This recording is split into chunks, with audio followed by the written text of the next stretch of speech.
বৌমারা, আপনাদের কানে যদি আমার মাইকের আওয়াজ যায়, অল্প কিছু টেকনিক অবলম্বন করলে আপনি আপনার শাশুড়ির মন জয় করতে পারবেন। শাশুড়িরা আসলে বেশি কিছু চায় না, আগের জামানার মানুষ তো, এদেরকে ওইভাবে হাত করতে হবে। মাঝে মাঝে একটু শাশুড়ির চুলে তেল দিয়ে দিবেন, আর কি মাঝে মাঝে চুল আশ্রয় দিবেন, এগুলো কিন্তু খুব পছন্দ করে শাশুড়িরা। ওনার প্রেশারটা একটু মেপে দিবেন, ডায়াবেটিক্সের ওষুধটা খাইলো কিনা সময় মতো খোঁজ নিবেন, কি পছন্দ করে খেতে একটু রান্না করে দিবেন।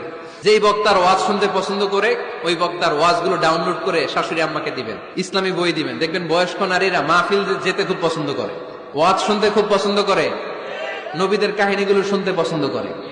বসায় বসে একটু কাহিনীগুলো শোনাবেন। বাইরে বেরোলে জিজ্ঞেস করেন, আম্মা আপনার কিছু লাগবে কিনা। আরেকটা টিপস আছে, চুল যখন আশ্রাবেন আর শাশুড়ির মাথা যখন তেল দিয়ে দিবেন, তখন অতীতের কথা জিজ্ঞেস করেন। দেখবেন অতীতের স্মৃতিতে হারিয়ে গিয়েছে আপনার শাশুড়ি। কি জিজ্ঞেস করবেন জানেন? জিজ্ঞেস করুন, মা বিয়ের সময় আপনি কেমন ছিলেন? ওই দিন দেখবেন বুড়ি আর বুড়ি নাই, জুয়ান হয়ে গেছে। ওই দিন বলবে, মা আমি অনেক সুন্দরী ছিলাম, আমার মাথায় অনেক চুল ছিল, আজকে নাই। আমগো গ্রামে আমার সাথে সুন্দরী মাইয়া ছিল না। এগুলো জিজ্ঞেস করলে উনি স্মৃতির পাতা হাতরাতে হাতরাতে চোখ দিয়ে দাঁড় দাঁড় করে ওনার পানি ঝরতে শুরু করবে। আপনার জায়গায় ওনার হৃদয়ের মণিকোঠায় এমন জায়গায় পৌঁছবে, আপনার ছাড়া উনি কিছুই বুঝবে না।